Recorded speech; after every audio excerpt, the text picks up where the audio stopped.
ये बात और अच्छी तरह डेमोन्स्ट्रेट करने के लिए और स्पष्टता लाने के लिए अब हम एक छोटी सी फिल्म देखेंगे जिसका नाम है सेल्फी। फिल्म गौर से देखिए और उसके बाद हम उसके बारे में चर्चा करेंगे।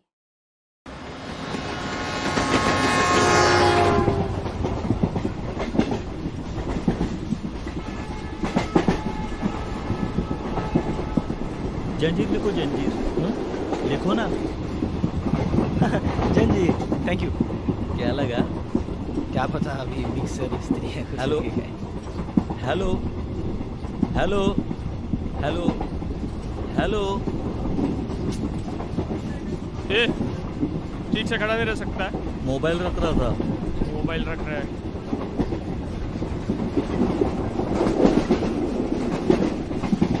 चूतिया साला।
साहब, इसमें गांधी जी नहीं है। ये लो। थैंक यू साहब। भैया बांद्रा चलोगे? नहीं।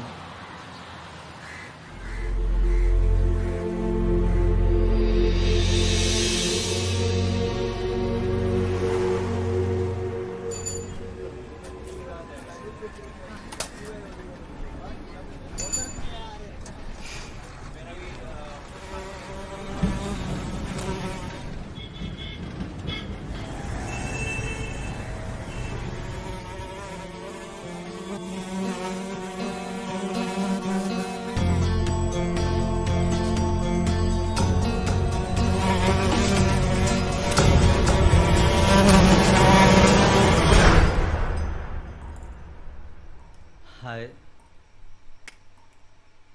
हाय, गुड मॉर्निंग। यस, या एक्सक्यूज मी, घाट को ऊपर उतरने वाले आप?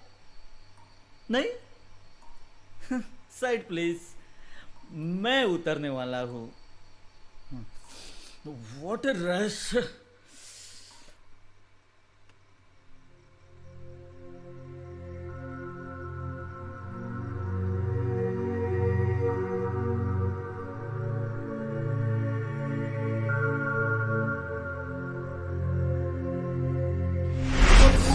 चूतिया साला।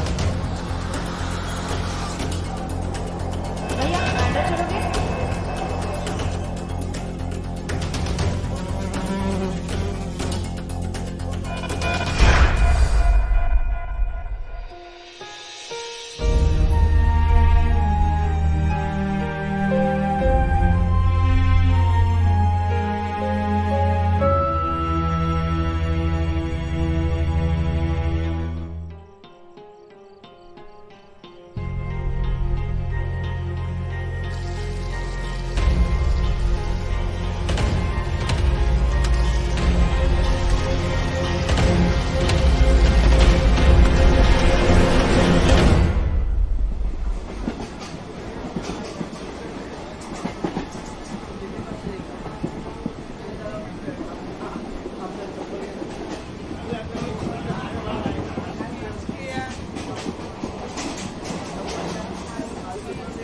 क्या रे, ठीक से खड़ा नहीं रह सकता? अरे भाई साहब, बैठ। दिया साला।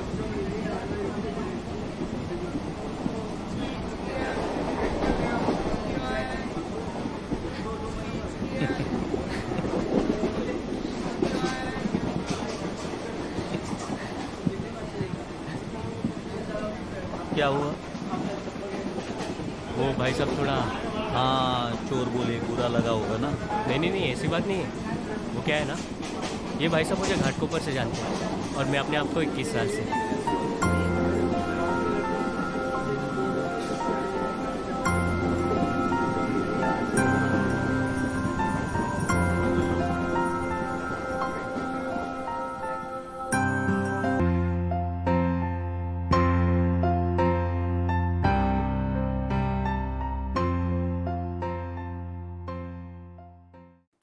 तो दोस्तों, छोटी सी फिल्म है लेकिन हमें बहुत बड़ा पाठ पढ़ा के जाती है। हमने देखा कि शुरुआत में ये जो यहाँ हीरो दिखाया है वो खुद को किस तरीके से देखता है।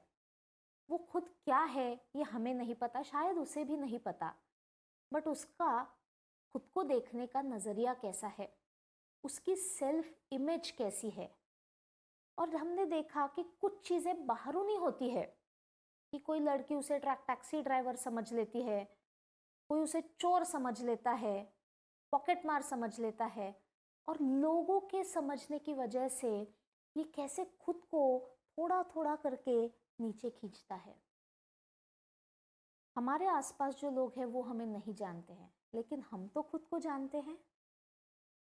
फिर ये क्यों इतनी सहज हो जाता है कि हम लोगों की कही हुई बात सच मान लेते हैं और खुद को वैसे ही देखने लगते हैं जैसे दुनिया हमें देखती है। मूवी का एंड बहुत ही खूबसूरत था, जहाँ पे अपने इस बंदे को नई सीख मिलती है। किसी और व्यक्ति को वो उसी तरह की सिचुएशन में पाता है और वो देखता है कि वो दूसरी व्यक्ति उसी सिचुएशन को किस तरीके से हैंडल कर रही है। और अगर आपने गौर किया होगा, आखिरी का जो वाक्य है जो हमें हिला देता है वो है जब वो दूसरा इंसान कहता है कि ये साहब तो मुझे घाटकोपर से जानते हैं, लेकिन मैं खुद को 21 साल से। तो अगर मैं भी खुद को 21 साल से जानती हूँ, मुझे पता है कि मेरे गुण क्या है, मेरी क्षमताएं क्या है, कौन सी चीज़ें मुझ में अच्छी है, तो किसी ने आकर मुझे स्टूपिड कह दिया या मूर्ख कह दिया तो मुझ में खुद पर डाउट क्यों आने लगता है? क्या मैं खुद को ये नहीं कह सकती हूँ कि हाँ, आज का जो मेरा वर्तन था उस पर से उस व्यक्ति की ये अनुभूति हुई, उसका ये परसेप्शन हुआ कि शायद मुझे कुछ चीज़ में उतनी दिलचस्पी नहीं है या वो चीज़ में मेरी उतनी एक्सपर्टीज नहीं है। Can I see things as they are rather than seeing according to the way the world puts in? Personal life में से एक कहानी आपको सुनाऊंगी। मेरी बहन और मैं जब स्कूल जाते थे तो मेरी बहन को सब मोटी चिढ़ाते थे कि उसका वज़न औरों से कुछ ज़्यादा था और सब उसको मोटी बुलाते थे। अब दो चीज़ें हैं, एक था तो उसका वज़न सच में औरों से ज़्यादा था, और दूसरा था वो अपने व्यक्तित्व में मोटापे के अलावा और कुछ देख ही नहीं पाई। खुद को उसने मोटा इस शब्द में कैद कर लिया। किसी ने उसको मोटे के साथ ये भी बोला कि तू स्लो है। मैं जानती थी, वो खुद जानती थी, शिक्षक जानते थे कि वो स्लो नहीं है, लेकिन वो मानने लगी। जैसे मोटा ये लेबल उसने अपने आप को चिपका दिया, वैसे ही स्लो ये लेबल उसने आपको चिपका लिया और खुद को वो उसी नज़रिए से देखने लगी। बहुत कमज़ोर महसूस करने लगी, खुद को औरों से कम महसूस करने लगी। स्कूल जाने में उसकी रुचि कम हो गई।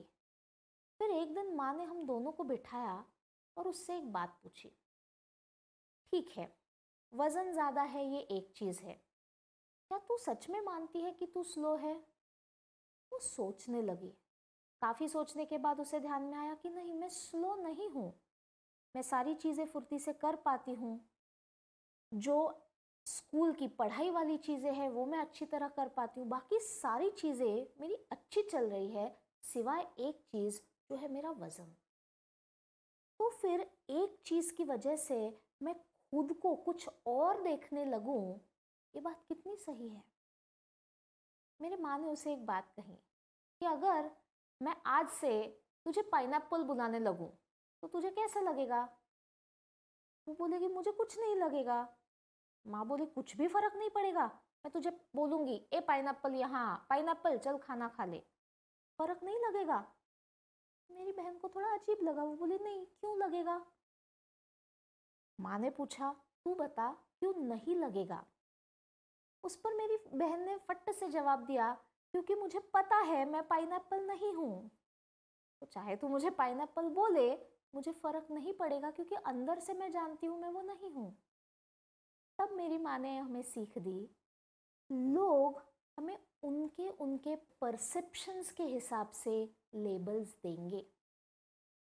हमारे हाथ में है कि वो लेबल को अपना लेना और खुद को उसी तरीके से देखना, या वो लेबल को एक सिग्नल करके लेना कि हाँ, शायद मुझ में कोई बात है जिसमें बदलाव लाने की ज़रूरत है। वो बदलाव की तरफ प्रयास करना और लेबल को दूर रखना। बात छोटी सी है, बट हमारे खुशी में, हमारे कॉन्फिडेंस में बहुत सारे ऑब्स्टिकल्स ला सकती है। सेल्फी मूवी जो हमने अभी देखी, उसमें भी हमने यही जाना, खुद को, चाहे वो शारीरिक छवि हो चाहे वो मानसिक छवि हो, हमने यही बात देखी, there is a difference between reality and perception. हम इस बारे में जितने जागरूक रहे, जितने सतर्क रहें, उतने ही हम खुद को उतना वैल्यू दे सकेंगे, उतना महत्व दे सकेंगे जो हम डिज़र्व करते हैं, जिसके हम पात्र हैं, जिसके हम लायक हैं, और उसी से हमारा आगे का सफ़र तय होगा कि वो कितना सकारात्मक है, कितना हेल्दी है।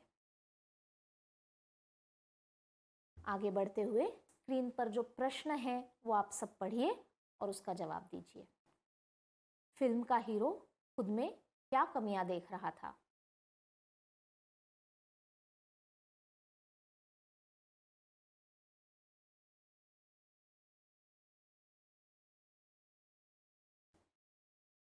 अगला सवाल आपके सामने है,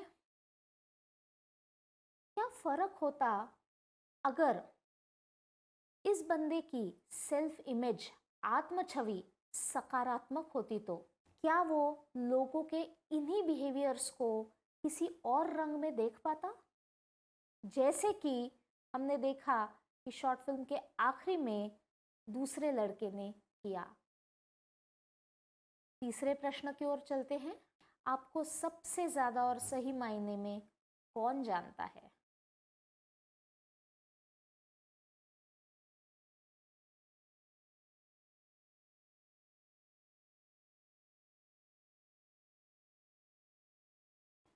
अगर आप सब लोगों का जवाब पहले नंबर वाला है कि मैं अपने आप को सबसे ज़्यादा जानती हूँ, तो ये बात हमें हर रोज़ खुद को नए सिरे से बताना बहुत ज़रूरी है।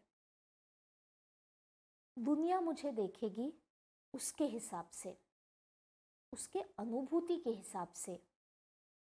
मेरे पास ये चॉइस है कि उनकी अनुभूति को मैं जैसे कि तैसा सच मान लूं, या कुछ पल रुकूं और मैं अपने आप को खुद को बताऊं कि ये जो कह रहा है ये उसकी अनुभूति है और ये जो है ये मेरा स्वयं है।